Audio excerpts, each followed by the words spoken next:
예방 백신과 치료 백신은 각각 독특한 역할을 가지고 있습니다. 예방 백신은 말 그대로 질병이 발생하기 전에, 즉 건강한 사람들에게 주어져 질병 예방의 방어선을 구축하는 데 중점을 둡니다. 이러한 백신은 그 안전성과 효과성에 대해 과학적으로 검증된 데이터에 기반하여 개발되며, 이는 사람들이 걱정 없이 백신을 접종할 수 있도록 합니다.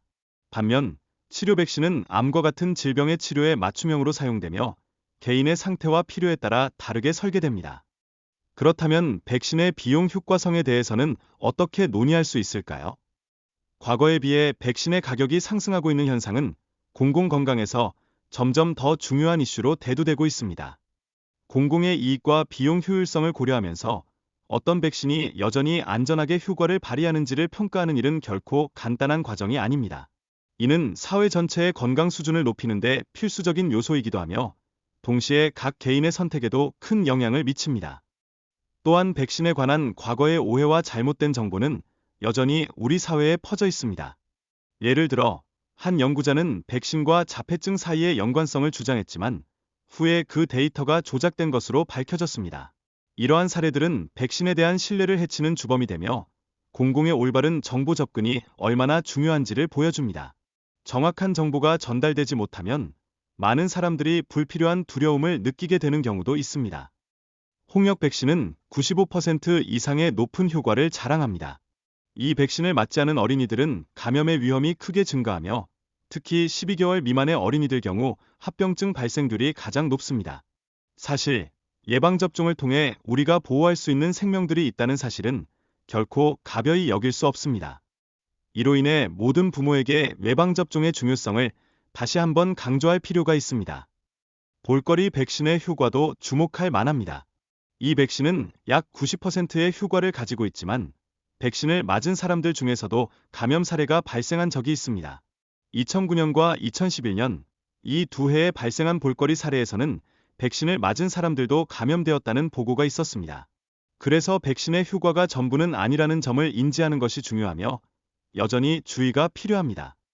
B형 간염 백신은 현재 어린이들에게 정기적으로 접종되고 있으며 그 효과는 매우 높습니다. B형 간염의 발생률이 감소하고 있는 것은 백신 접종의 중요성을 다시 한번 일깨워줍니다. 이는 우리 사회의 건강을 지키는 근본적인 방법이기도 하죠. 예방을 통해 질병을 사전에 막는 것이야말로 퍼블릭 헬스의 핵심입니다. 간염 B 바이러스는 혈액, 성접촉 또는 모자 전염을 통해 전파됩니다. 여러분은 아마도 이러한 전파 경로에 대해 잘 알고 계실 것입니다. 그러나 위험 요소가 없는 성인은 백신 접종이 필요하지 않다고 여겨졌지만, 최근 연구에 따르면 그 위험성이 증가하고 있는 것으로 나타났습니다. 이는 우리가 정보에 귀 기울여야 하는 이유 중 하나입니다. 특히 당뇨병 환자들은 간염 B에 더 취약한데, 이는 혈당 모니터링과 관련이 있을 수 있습니다. 유료 환경에서의 위생 관리가 미흡할 경우 간염 B의 전파 가능성이 높아진다는 연구 결과도 있습니다. 이 점은 당뇨병 환자들에게 더욱 주의가 요구된다는 것을 의미합니다. 60세 이상의 당뇨병 환자들도 백신 접종이 가능하지만 이 연령대에서 특별히 권장되지는 않습니다. 이는 이 연령대에서 간염 B의 위험이 상대적으로 낮게 나타났기 때문입니다. 그러나 사람들의 생활 습관이나 건강 상태에 따라 달라질 수 있으므로 전문가의 의견을 따르는 것이 좋습니다. 이번 백신 연구는 65세 이상의 고령자들에게 중요한 의미를 가집니다. 이들은 폐렴에 걸릴 위험이 높기 때문에 백신 접종을 통한 예방은 필수적입니다. 또한 연구의 진행은 백신의 안전성과 항체 생성 여부를 평가하기 위한 중요한 단계로 간주되며 결과가 주목받고 있습니다. 뇌수막염 백신은 특히 어린이와 청소년에게 중요한 예방수단으로 자리 잡고 있습니다. 이 백신은 수막구균에 대한 예방 효과를 가지고 있으며 집단 발병을 예방하는 데 큰 역할을 합니다. 젊은 세대의 건강을 지키기 위한 필수적인 수단이라는 점에서 그 의미가 큽니다. 이 백신은 군인들과 위험 지역 여행자들에게도 권장되며 특히 아프리카의 수막염 발생 지역에서의 예방접종은 필수적입니다. 백신을 통해 감염 위험을 줄일 수 있는 것은 누구에게나 중요한 문제이므로 여행 전 반드시 확인해야 합니다. 사우디아라비아에서의 하즈와 관련된 백신 요구사항도 주목할 만합니다. 특히 수막염 백신은 특정 위험군의 순례자들에게 필수로 권장되고 있습니다. 이는 과거에 발생한 집단 감염 사례와 관련이 있으며 지속적으로 업데이트되는 정보에 귀 기울여야 합니다. 백신의 안전성과 예방 효과는 언제나 주요 연구 주제입니다. 현재 백신의 효과를 검증하기 위해서는 대규모 연구가 필요하지만 지금은 인구 전반에서의 역학적 데이터에 충분히 의존하고 있습니다. 이 데이터는 예방접종의 필요성을 증명하는 데 중요한 역할을 하고 있습니다. 백신의 가격 문제는 예방접종을 위한 결정에 큰 영향을 미칠 수 있습니다. 특히 질병이 드물 경우 예방을 위한 비용이 상당히 클 수 있음을 잊지 말아야 합니다. 이는 공공보건 정책 수립 시 고려해야 할 중요한 요소 중 하나입니다.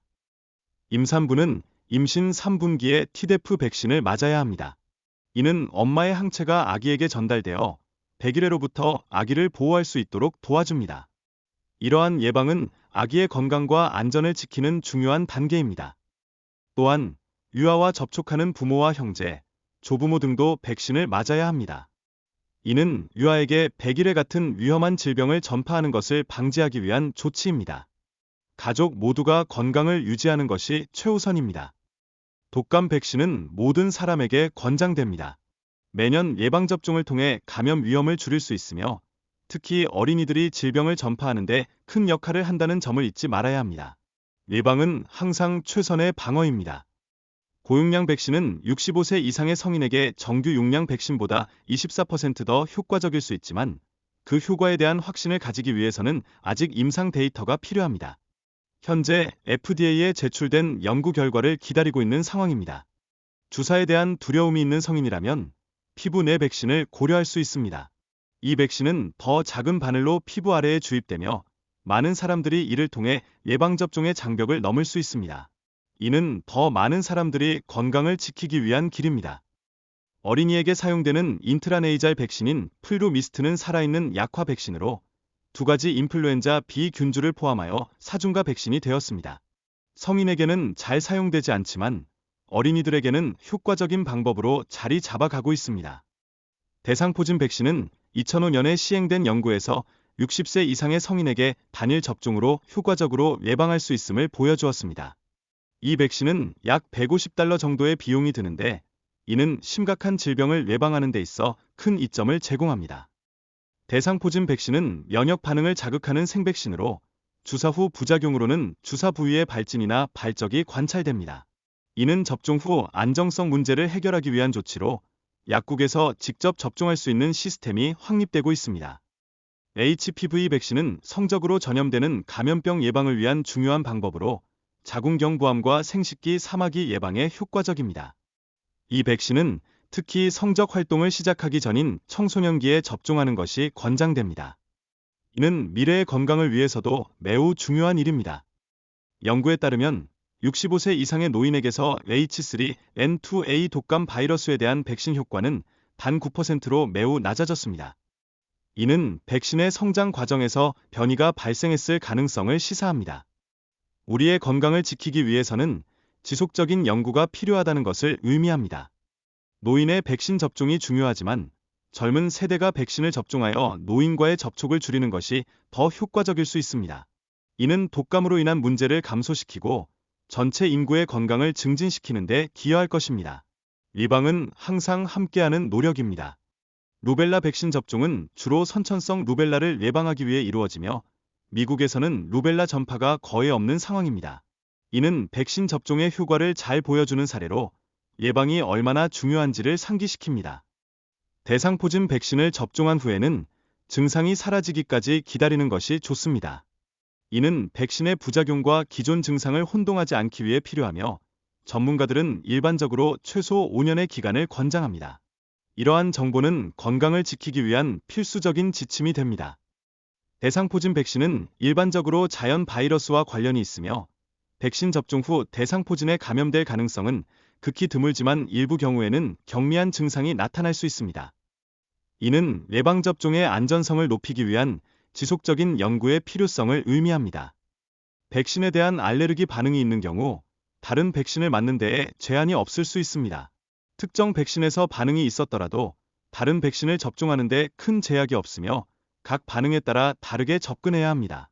이는 개인의 건강을 위한 지혜로운 결정이라고 할 수 있습니다. 성인 백신 접종률은 아직 매우 낮은 상태입니다. 특히 65세 이상에서는 더 나은 접종률을 보이고 있죠. 이러한 연령대의 추천 접종률이 높아진다면 전체 인구의 평균 접종률이 향상될 수 있을 것입니다. 이는 우리 사회의 건강 증진에 큰 기여를 할 수 있습니다.